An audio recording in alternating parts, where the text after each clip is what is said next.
Here's how to make stuffed bell peppers.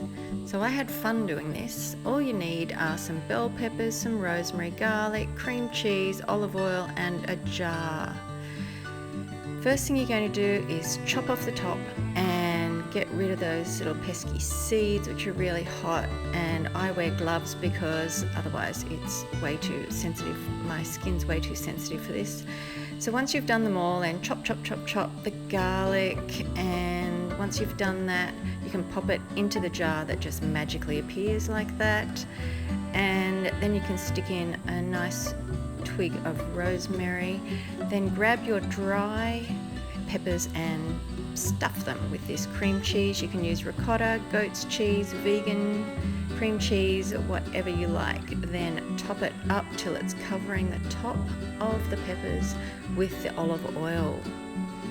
If you don't cover the top, then they could go moldy, so make sure you cover them right to the top and screw on that lid really tightly. Look how pretty that looks.